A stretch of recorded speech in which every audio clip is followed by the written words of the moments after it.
All right, this is Precalculus chapter 10. Review. There we go. I can't even remember what chapter, sadly. All right. So let's turn to page 682. All right, I just want to go through these important facts and formulas first and foremost. All right, so the law of cosines. When do we use the law of cosines? Triangles. What kind of triangles? No. Oblique. Okay. And Abby, specifically when we know what parts? The side angle side. Side angle side or side. Okay, got it? Law of cosines, oblique, side angle side. Can be side angle? No, not for law of cosines. Okay, that spells a bad word backwards. Now, that is a nice transition into the law of sines. When do we use the law of sines? Side angle. Okay, side angle is one of them, but remember that's the ambiguous one. Angle side. The other one that has no is Side. no, that side and SAS. It's angle side. Okay, I'm sure that video is so confusing. So, law of cosines, side angle side. Law of sines, angle side. God bless you. Or the ambiguous one, remember, is side angle. So it could not be a triangle.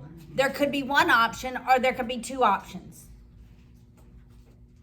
All right. There are two formulas to calculate the area of a triangle when we're not given the base and the altitude. All right, so when do we use that area of triangle ABC equals A times B times the sine of C divided by 2, or one half AB sine C? When do we use that formula? Is it when you have three angles and a side? No.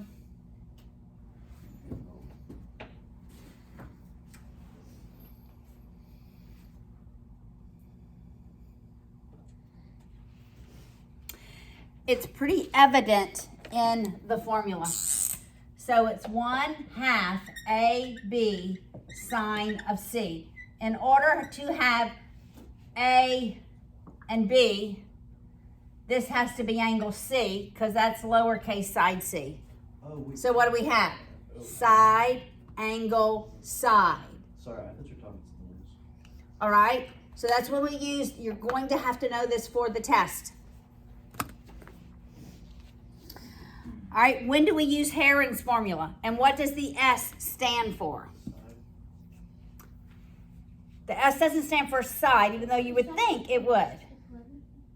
Well, you use it for the perimeter divided by 2. It's half of the perimeter. That value S is half of the perimeter. So when do we use Heron's formula? Side. When we have all the sides, because we've got to be able to calculate S. All right, so Heron's formula is used when we have side. So what would S be? Like on a triangle. S, okay, half of the sides. half of the sides, some of them. All right, so if we had, well, we're going to work some.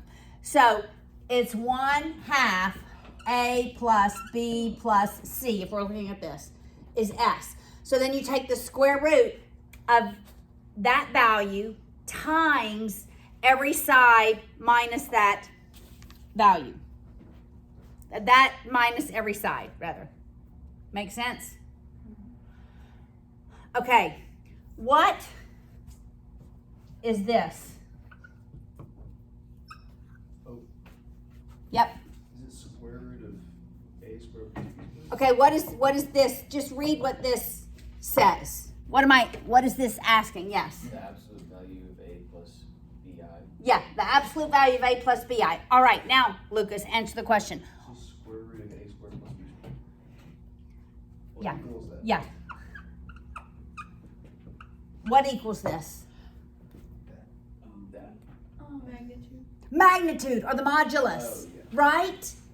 So if you're asked, can I graph this? Can I graph a plus bi? Yes. Where does the a go? X. X-axis, b, Y. which is now the I axis, right? So you can graph any form of this. And the absolute value of it actually gives us the modulus, that lowercase r, which is like the radius of a circle, right? We're kind of connecting this to the unit circle. Or it gives us the magnitude, how long the vector is, all right? Now, God bless you. What about that next line? It says a plus bi equals r times cosine theta plus I sine theta. What are we doing there? What's that first a plus bi and what's that second part, r cosine plus I sine theta? I'm just walking down that list on page 682. Polar form. Polar form, right? We're going from rectangular form, that's rectangular form, to polar form, which is r cosine theta plus I sine theta. So we can go back and forth. This is polar. We can go back and forth, right? This is really the x and the y. What is the r value? The r value is this value, the modulus, the square root of a squared plus b squared. Theta is the angle. From where? The angle from where? The positive x-axis. So in the first quadrant, it's going to be between 0 and pi over 2. Second quadrant is going to be between pi over 2 and pi. Third quadrant, a whole pi to 3/2 pi. Fourth quadrant, from 3/2 pi all the way to 2 pi. Does that make sense? Okay, when we multiply the polar form, what do we do? Let's say I have this, and then I have, this is r sub 1, theta 1, and I want to multiply it by r sub 2 cosine theta 2 plus I sine theta 2. How do I multiply the polar form? Yes, Laura. You add the 1 and you add the cosine theta 1 plus cosine theta 2, and then the sine, you combine them. I combine the thetas through addition. I multiply the r's. R1, R2, I add the thetas. Theta 1 plus theta 2. So multiplication is addition, just like the rules for exponents. If I were to divide them, what would I do?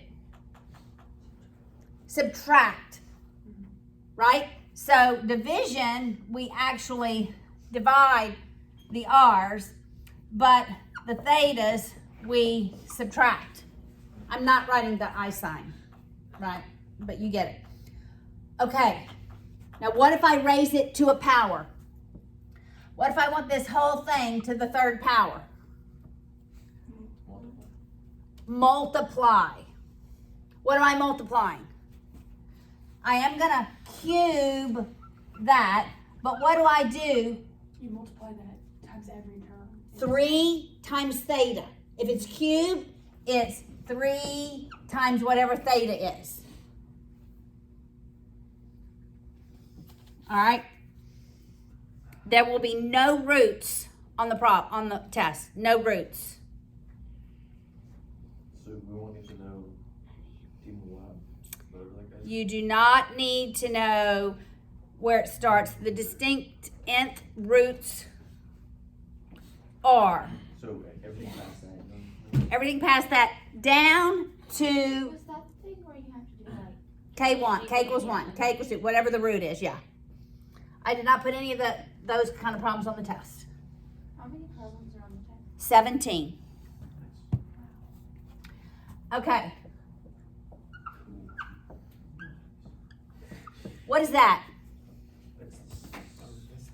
It's the double. It's asking what is the magnitude. These braces are asking what is the magnitude. What is in here?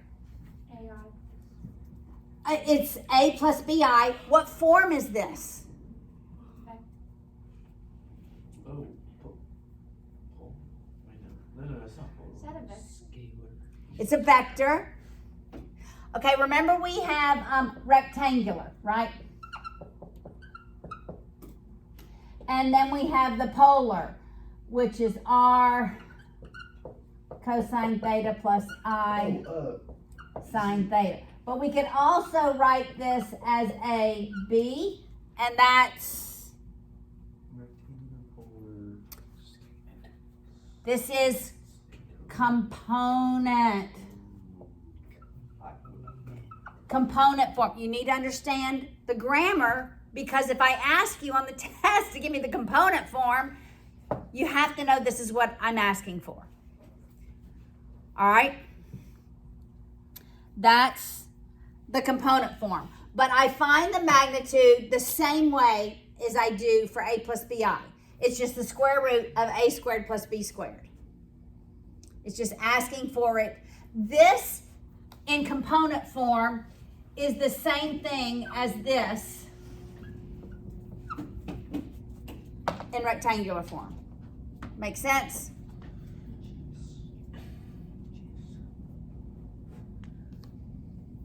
Got it? It's asking for the same thing.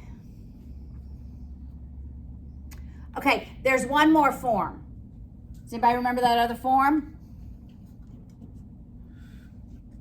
Is it AI plus BJ? Yeah, AI plus BJ. That just, I don't know. What is that form called?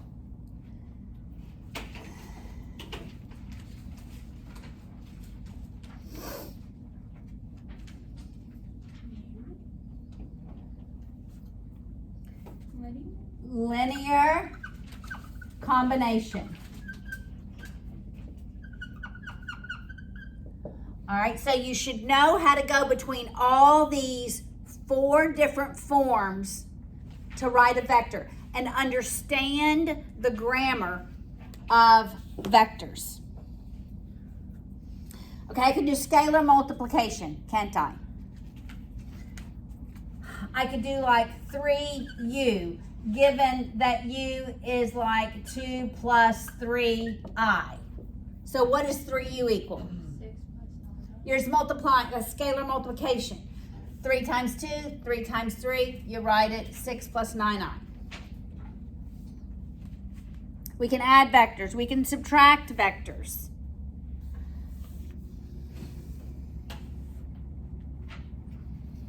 All right, so you have to be able to go back and forth between these 4 different ways to express a vector.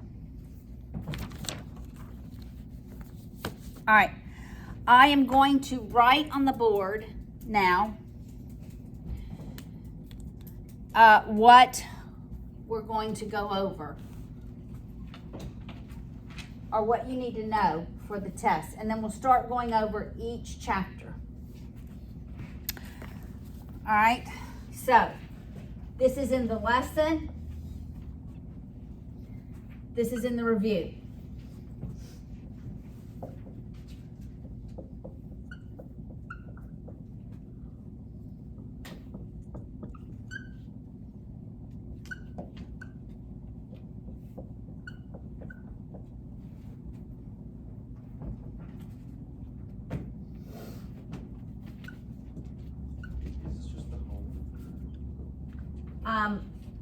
This is, as I look at the test, I think it would be wise to know how to work these problems.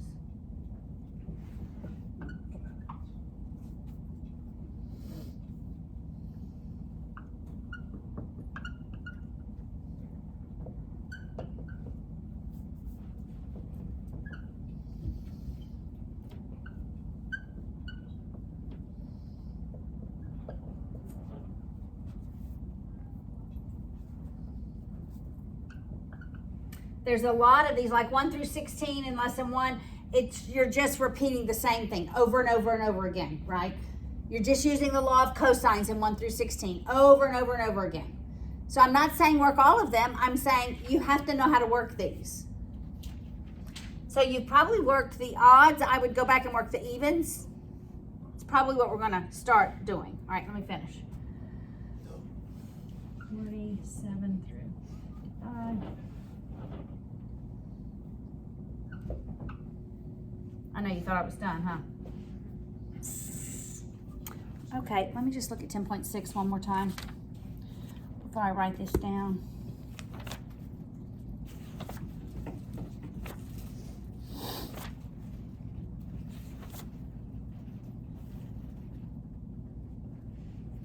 Okay.